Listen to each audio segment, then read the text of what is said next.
Awesome. The Facebook gods loved us after all. Finally. So Tenille, thank you for jumping on Healing Networks and Uncommon Dialogue. It's wonderful and beautiful to meet you. We had a beautiful introduction from a mutual friend, Ian, over in the States. Yes. Yeah, and he told me a little bit about you, but I'd love to hear it straight from the horse's mouth. So, you're doing some wonderful work, from what I can see and what I know. So can you talk to us about the Emotional Literacy Mindfulness Academy? Yeah, sure. Yeah, so the Emotional Literacy and Mindfulness Academy for kids, albeit a big mouthful of words put together, was essential in the making of it, because we really needed to let people know what the core aspects of what we were teaching, and it was really important. But really, what we do is the journey to becoming what it has become, and it's been very guided. I never thought, if someone said to me 2 or maybe 3 years ago that I'd be working with kids, I would have laughed because I was running, multi-million-dollar businesses and doing a whole heap of different things, and very business focused. Whilst this is still, an amazing business, there is a strong business model behind it. It was a really big, one of those, I call them the cosmic 4x2s in the head. Just when you think you've got life, by the hand, and you're like, oh, I've got this thing down pat now. I know what this life thing is all about. And then it suddenly goes, oh, no. You're going this way. And I'm like, really? I'm going that way? And they said, yes. And I'm like, okay. So I started going that way. And what ended up happening was the essential thing, if we were to say what the end product of the Emotional Literacy and Mindfulness Academy is, it's really the overall goal is around creating or eliminating the cognitive bias towards violence within 2 generations. So utilizing the skills of mindfulness, meditation, to effectively, bring peace to the planet, because what ended up happening was there's 2 folds to, I suppose, the work that I do and why I do it. And really what we're doing is we're giving kids really advanced skills on emotional intelligence in order to prepare them for what happens later in life. And neuroscience is really showing this, the importance of early intervention, with effectively saying that the ABCs are not enough. And we need to be looking at how can we actually start giving them emotional intelligence, and also giving them the ability to unplug from a very hardwired, fast-paced, intense world. And really my why came from that was because I realised that there's so much going on in the world, and I was working a lot with adults in the work I was doing. Prior to that, I was doing sound therapy, and using, that's where I met our mutual friend Ian. And I've collaborated with him quite a bit in some really beautiful guided meditations using frequency, and that sort of all dovetailed into how the Kids Academy and the work we do with sound therapy with kids came into play. But yeah, it's a really special project, and we're seeing some amazing results. We've got, I had a 9-year-old say, I felt like I was floating in another dimension. And I just thought, 9 years old and you know the word dimension. It was just amazing, and some amazing things. And what effectively we're doing is teaching them advanced emotional literacy skills, so they're able to be armed for life, armed for what life will bring them. Now, mindfulness and meditation is not the kind of thing that is going to avoid bad things. What it's going to do is teach them how to get through them as quickly, effectively and calmly as possible, with a really level head and not coming from emotional charge. And we do this by way of the energy ball, it's called, and it's these 2 little chickens in a chicken school, and they've got this little energy ball, and effectively what they do is they realise that when someone's feeling bad, they might throw their energy ball at another person, and what happens is that we catch that ball, and in order for us to, when we catch it, it makes us feel what that person's feeling. So we're teaching them really technical skills of really, identification through energy, through intuition, and through feeling that electromagnetic field that radiates from the heart, between people, because they're so wide open to that. And we focus on, 5 to 9 is the age group. So it's a really beautiful project, and I call it a project, but it's my life project. It's something I'm going to be doing till I'm old and grey. And it was one of those moments that came about because I asked myself, looking at the world, and I'm a highly intuitive empath, and I could see, and I would, I could see what was happening. I could see where we were going and what was going on. And you can't help but feel overwhelmed when you look at what's happening in the world and you think, what could I possibly do? And you realize that, we are that drop in the ocean. We are that impact if we just focus on one thing. And I thought, right, what's the one thing that I will get to the end of my life and be proud when I look back to say, yeah, I did good. I was proud of that contribution, and I knew that I could make a bigger impact with children than what I could with adults. Adults still very much, I work with mothers a lot because it links to the children. But that's my specific one little thing. It's like, what can I focus on whilst everyone else has got their own skills and their own gifts that they give to the world? What is the one thing that I can do? And that was working with children 5 to 9, because I know that the long-term generational impact is going to be far powerful and far greater than anything I can imagine. So, yeah. That's really beautiful. The switch, to go from what you were doing before, what were you doing before prior to this? Yeah, I was, so I've been building companies for the last 15 years. I had my first entrepreneurial seizure at the age of 23, sorry. And when anyone's been an entrepreneur, you realise you're never the same since. And I was very much focused on building companies. At the age of 8, I already had my first business. Pretend, kind of business I had. I said to my mum, have I always had this entrepreneurial business, sort of, gene, if you like. And she said to me, yeah, by the age of 8, Tenille, you both me and my sister used to cook and clean when mum and dad were working full time. And I was at that age already negotiating with my sister that if she could do the cooking, and I'll do all the cleaning. And 2 weeks pass. My mum says, Tenille, I've noticed you're not doing all the cooking. What's going on? And I said, and apparently, I don't remember this, but apparently I put my hands on my hips and I said, I'm not going to be at home. I'm going to be a businesswoman. And so I had my own little business. I was cleaning cars and taking dogs for walks, and I had little business cards, and I had a little employee who I would give 50 cents, and then he would do some and I would do some. And so, it came from a very young age. But yeah, at 23, I started building my own businesses, and one of them was a global charitable organisation. Was one of my core projects that I worked on over the last decade, and that reached 5 different countries and 50,000 different children on the topic of women and children affected by domestic violence. And so working with them to bring about awareness to the topic and how to be a voice for the voiceless. And that was a beautiful project over a 10-year period. And so then after that, what happened was, life throws us, I call them the cosmic breadcrumbs, and they throw them in front of us, and we have the choice on if we're going to take them or if we're not. And, at one point in my life, I'd done the global charitable organisation. I tripled the bank balance for my charity, completely forgot to do my own. And then one day I'm sitting in this cafe and I'm having a cup of tea, and I'm looking at this tea, and it dawns on me, I don't think I can afford this cup of tea. I was broke. And I realised I did all this work for my charitable organisation and completely forgot to look after myself. One of the many pitfalls, if you like, of being a very heart-based person is that you tend to forget about the head logic and how do you marry the two. Now, you can call it masculine, feminine, you can call it whatever you want, but it's those two parts of self that really, when we start to find the ability to balance that, then we have found our flow, if you like. So I'd gone too much into the heart, no head logic, sitting in this cafe just about to burst into tears in the middle of this cafe, and I'm sitting there and I'm thinking, oh my God, what have I done?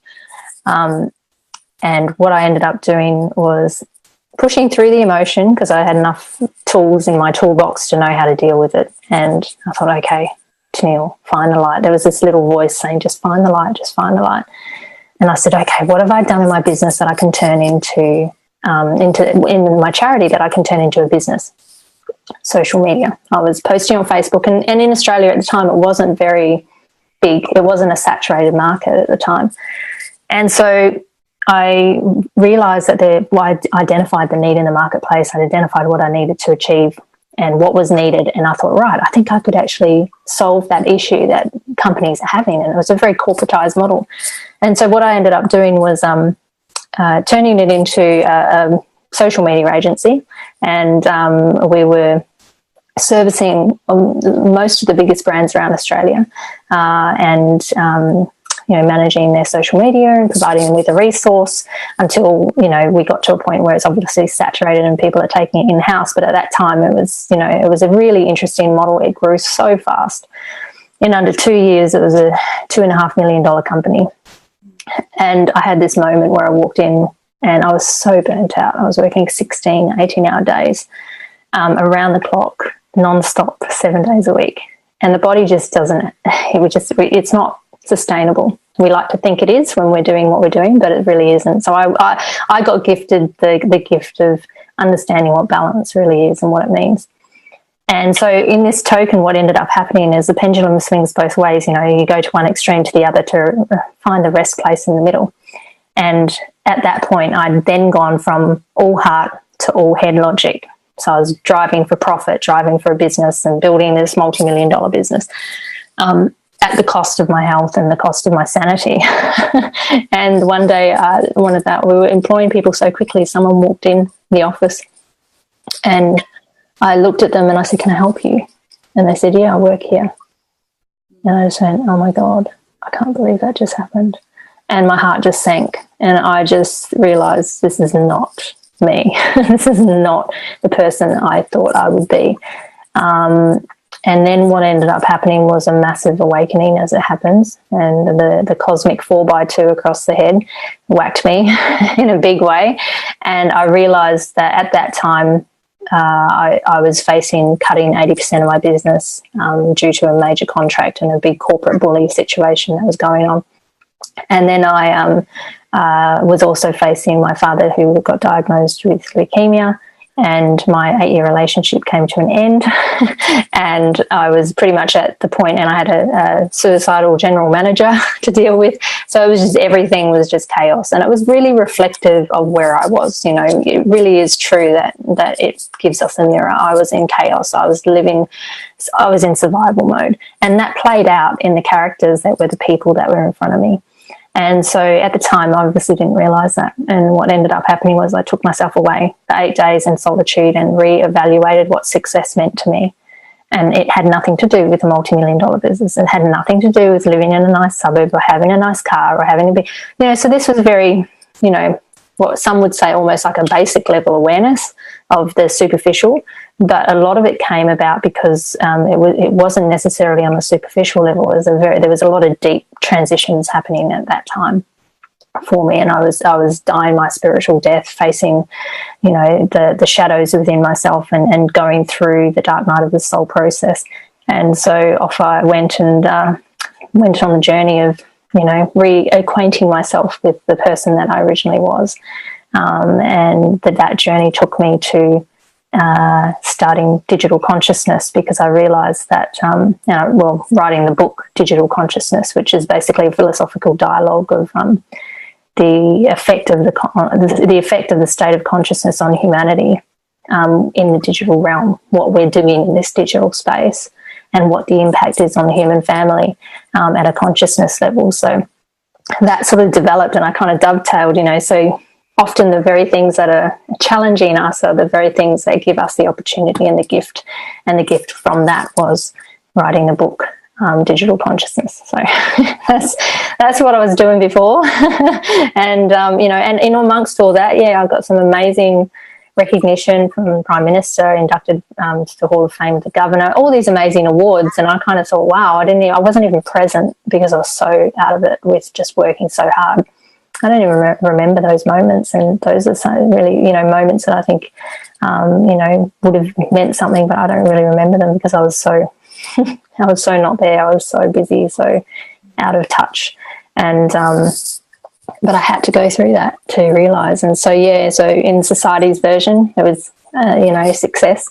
But there was no such feeling within the, I suppose, the depth of my own heart and my own soul. I felt empty. So, and life threw me, a wonderful set of challenges to grow me and realize that life was happening, it wasn't happening to me, it was happening for me. So, yeah. Yeah, that's a beautiful saying, because it's so true. So true.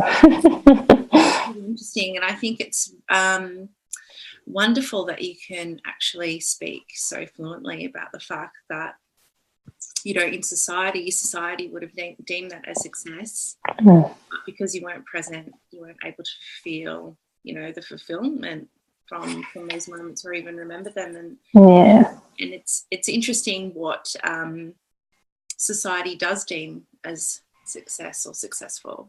Yeah, exactly. And this is the thing, success is driven from competing with each other, and I think it's inherent. You see it in children at a very young age wanting to win things, and I'm seeing that even with the kids we work with. It's so deeply ingrained, and it's way beyond, it's way beyond anything that we can only begin the process of undoing that. And it's going to take a while, because it's so deeply ingrained at a generational lineage point of view. Energetically, they take on everything. The kids take on everything from both generational lineages, and play out the sins of the mother, the sins of the father, and all that plays out. And it's so deeply ingrained, and almost gets you questioning, well, is it deeply ingrained in something that we've planted into society, or is it actually an animalistic, basic reptilian brain urge to want to win, to want to survive? And what's the difference between, you layer upon that,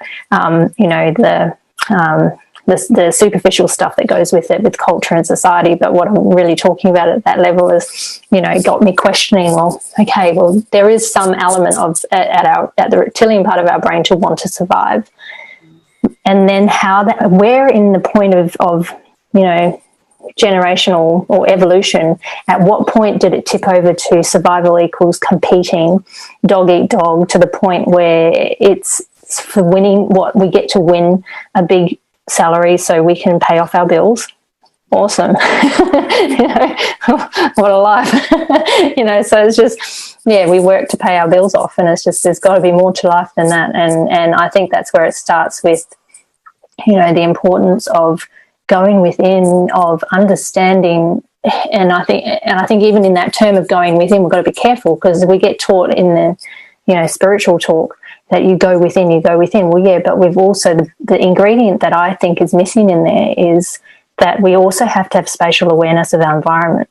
Because what can happen is that human nature, and we tend to screw things up really well as humans, because we're very dense in frequency, is that we almost sort of take that, and then we can turn it into something that needs to be achieved, or something that we need to compete in, The cycle repeats itself constantly. And it's just, when we go within, we need to be able to go within, but also be out in the awareness outside of ourselves, to watch ourselves go within, and also be mindful of everything that's going on in our environment. Because there's this, typical thing where people go, oh, no, that's your shit, that's not mine.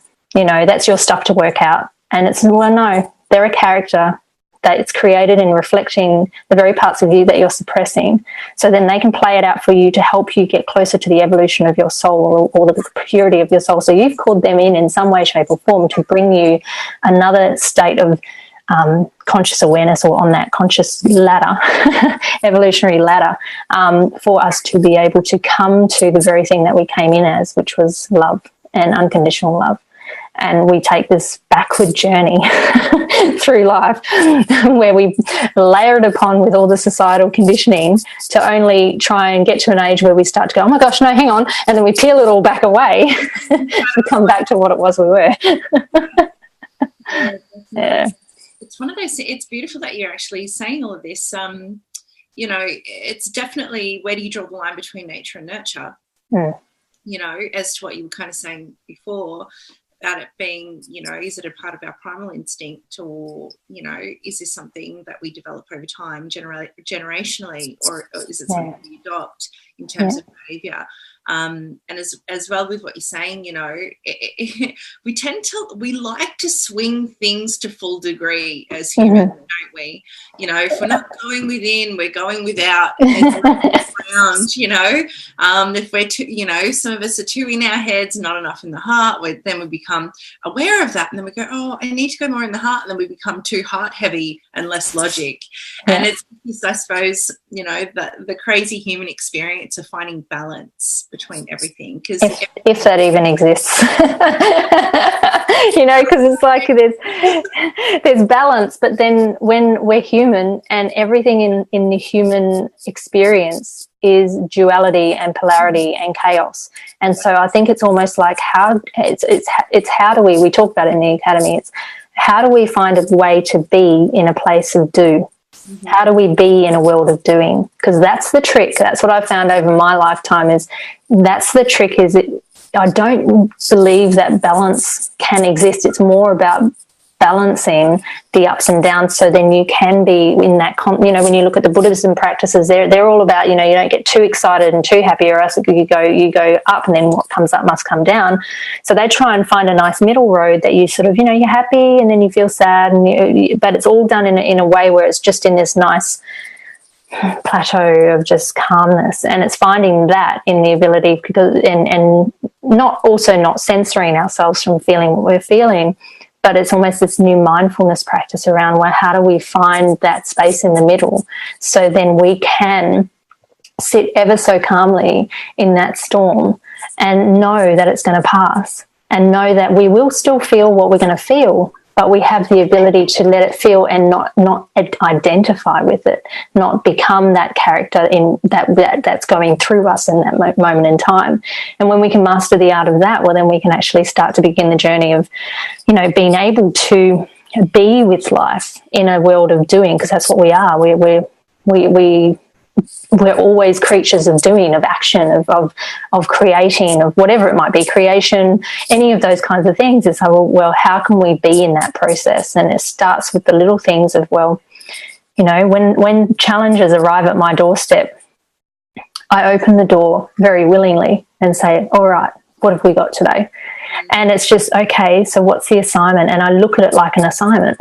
And I go, how am I going to better or tweak my ability to deal with these kinds of challenges and these situations? They're still uncomfortable as all hell, you know, and they're not fun. And I'll feel what I need to feel, but my subconscious 3-second window of reaction time has been programmed now to the point where it's, okay, here we go, let's do this. You know, and it's, let's have a look at this and see what's the assignment today, and then offering that tool of self-reflection at the end. And I think those are the kinds of tools and that we teach as well at a very simple level, and a fun way with kids. You know, because I think it's just such important stuff we just don't get taught in schools, because, you know, schools are based on the Industrial Revolution. So, you know, we were taught to be mechanistic, not creative. Yes, that's very true.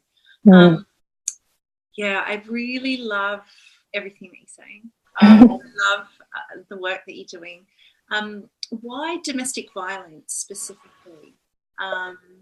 Is that something that has been a part of your life or world, or is that something that's close to your heart, or is that just something that the universe just kind of dropped? Yeah, no, it was my soul contract. I grew up in domestic violence, and you know, it was very, very prevalent in my life as a child and as an adult as well. And so I was able to, not necessarily happening directly to me, but in some way, shape or form, it was always indirectly in my life, which in itself was, okay, well, what am I clearing here? And I knew that every choice and every woman I ever spoke to, or to give advice, anybody that came to seek counsel or just ask me a question, my thing to them was, you're not making this decision based on you. It's not necessarily about you. You're making your choice on whether you stay or go based on the collective feminine.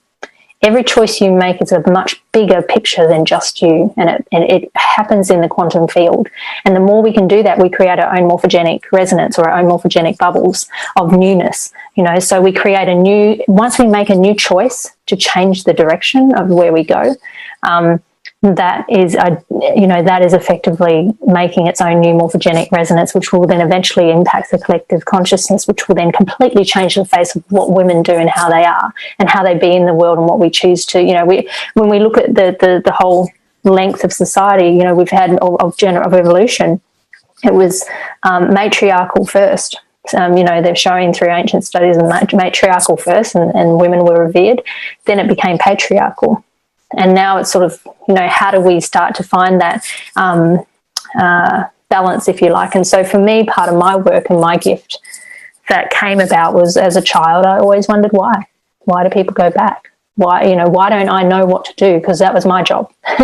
You know, I felt like, you know, I took that on myself. It wasn't put on me, but I felt a sense of responsibility that it was my job as a 10-year-old kid to know where to go and what to do and who to save.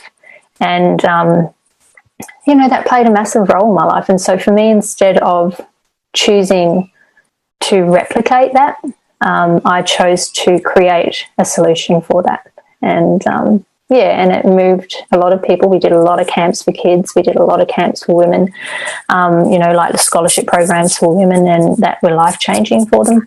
And really we delved deep into, you know, the neuroplasticity of the brain. We went into you know, behavioural changes and the core subconscious level. How do we do that? Because by the age of 35, it's all locked and loaded. And the only way with all our behaviours are locked and loaded based on what our blueprint was or what our blueprint was in life. And the only way for us to begin to shift that is by one of two ways. It's by emotional impact, is when we shift old subconscious patterning, or by repetition. And so we had to take them through this journey of changing their behaviours and looking at, and they've got to want to change as well. You know, there's people that aren't quite ready to go there yet, and it can be quite confronting. But yeah, it was a very deep drive to turn, and what ended up being beautiful with it is that it became what I built. It was called the Global Good Foundation. And what I was able to build became the very thing that healed me and my family, because my mum and my dad took part in my flash mobs. They came and learnt the dance steps. They came and helped with fundraising. They came and helped with this. And subsequently that healed something in our family dynamic in some way, shape or form by me creating what I had created. And it's, you know, it's a beautiful thing. We create, the thing is we teach and we create the things that we need to learn the most. We don't do what we do and get up in the morning because we want to be of absolute service to the world. We also want to serve our own soul's evolution. So we do things because even if it's 1%, there's one little point there that we give and do what we do because it's also something that is destined for our own soul's evolution. There's something in it that's feeding our soul and our evolution of self. And so that's what it did for me. It was amazing. That's beautiful. Yeah. I'm glad that with your drive and your, you know, taking action on the things that you knew that you wanted to do and did do, that I'm very grateful that you got the healing and your family got the healing that it needed through such a beautiful initiative. Tenille, with your projects and what you're working on as we speak, where would you like to see it in 5 years? Yeah, 5 years' time, the goal is that we'll have more than 5,000 instructors. So I've got an instructor program within the academy because I know that I just can't do it on my own. It's not something that, and well, I can, but I'm not going to get the traction that I know that I'm guided to. That what I've been shown is that I've got to prepare for it to be as accessible to everyone as possible, so we can saturate the kids between 5 and 9 years old with this learning, with these teachings. And they're very unique programs in the sense that they've been they've been guided through and developed by me, and they've also got the infusion throughout all the classes with the sound frequencies from Ian, and also built beautiful guided meditations for kids, because my past life, in this life, I always have to say that, in this life, not past life, was I was a musician. So, I've also I've recorded these beautiful guided meditations with song for kids, and with the 174 hertz within there. So there's all these different layers of things that have been created, that's so unique. And I know that I need to take that to as many people as possible, because it's not about me. It's big. The circumstance, it's bigger than me. And so I'm just totally going, okay, where are we going today? And it's like, okay, we're going here. I'm like, okay. So yeah, I'm very blessed to be guided through this entire process and supported, because it's, as I've been told, it's really important work and it needs to be done. And I seem to have the tenacity to be able to do that. So I've chosen myself unknowingly for the project before I entered. But in 5 years' time, the instructor program is already launched, and that's basically getting people who want to be qualified instructors within the Kids Academy, so then they can run their own little community of the programs, and they get all the information, all the cartoons, all the workbooks, all the toys. And they basically go on and teach that to the 5 to 9 bracket in their local community. And so the 5-year goal is to have 5,000 of instructors doing that by 5 years, and having a number of schools. I think about 2,500 or 2,000 schools in implementing the program. And the far stretch goal of for the first goal is about 5,000 kids graduated from the academy. So far, we're up to about 120. So yeah, we're still going, and it's literally, the new website was just launched this last week. So so yeah, it's been going for the last 2 years, just on the quiet, and we've just gone public really with it in the last this year basically. So yeah, so that's the 5-year goal, is to really start to get as many instructors out there as possible. But again, learning from past lessons, it's not a fast growth company that I don't want it to be the same as what it was that I built last time. This is really going to be diligent and slow, because not everybody is going to become a qualified instructor. There's a very rigorous process for them to go through, because I care way too much about the responsibility that we bear to teach these kids. So there's got to be a lot of cross checks, and a lot of there's an interview process, and there's a whole process around it, because we just really want to make sure we get the right fit for the people that are going to represent the academy in their country. So yeah, so that's where we're at.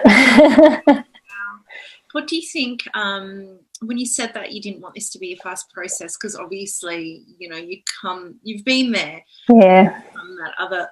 your past life in this where you had that ridiculous growth spurt, and where it took over your life, what will you do differently this time? Slow and steady. I'm not after fast growth. I'm not coming from fear, and I'm not coming from scarcity or desperation to build a big business. It's not about that. I'm happy to build, because it's going to be with me for the rest of my life. I'm happy to build this as slow as it needs to be built, and be as diligent as I need to be, because I'm not chasing the dollars. I'm not chasing the financial. Yes, that's a big part of any business running sustainably, but that is not going to be the driving motivation, which is what that was last time. So I learnt my lesson big time on that one, and that this is really slow and diligent. And I've taken a massive leap. I've sold my business. I've cut everything off and to dedicate myself to this work. And and so I do that, and then I also do sound therapy for mums as well. So working with them, and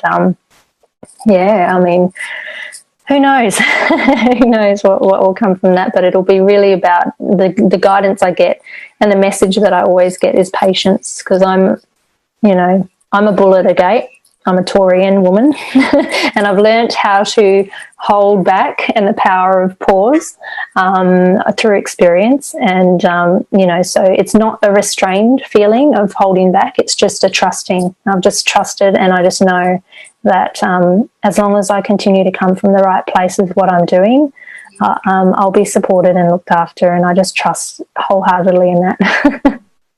Yeah, and that's beautiful, and it's good that it's beautiful that you're aware of that, and of course you know, look at the work that you're doing. Just knowing that you're safe, you're supported, and that you trust the process, and know that it's going to go to where it needs to. Exactly. With the right people. Yeah. And, you know, and you'll definitely cross the right people at the right time. Yeah. And things as such. So, yeah, I'm really looking forward to seeing how this goes, which is going to be positive anyways. It's obviously it already is making an impact, and it will so much more. Tenille, just for those that might be interested in reaching out to you, wanting to be a part of your team, could you share maybe some of the values or what it is that you're looking for with people? If anyone was to watch this and thought, I think not only am I attracted to the mission and the business model, and I want to make a difference, but I also might be a cultural fit. Yeah, it's definitely, the key word is integrity and moral fibre. Integrity, honesty, and trust are really core parts, very, very big values. And compassion, you know, the ability to have compassion and understanding the bigger picture. If they can see what we're doing at a bigger picture, and that it's not about them, it's not about us, none of this work is about us at all. When we can step away from that and realise that we are just here to be, you know, I say it without it sounding downtrodden, but, you know, we are here to be of service. And it's through service that we find our purpose, that we find our growth, that we find what makes the world such an amazing place to be in, and why we chose this experience in the first place. Even though sometimes we go, why have I chosen this? Why? Of all planets, this one? Really? You know, I've had that conversation a few times to myself. And but, you know, it's really about realising that, it is much bigger than us, and the kind of care, the duty of care, and understanding how incredibly important it is, these next caretakers of this planet, that we have to give to them. You know, we have to hand that down, as the ancient woman would have handed down through, you know, around the campfire, the antiquity of women, you know, and the great bearer of knowledge. It's the same thing in which we need to do this time, but in a modern way. Those would be some key things that really matter, I suppose, at a personal level to me.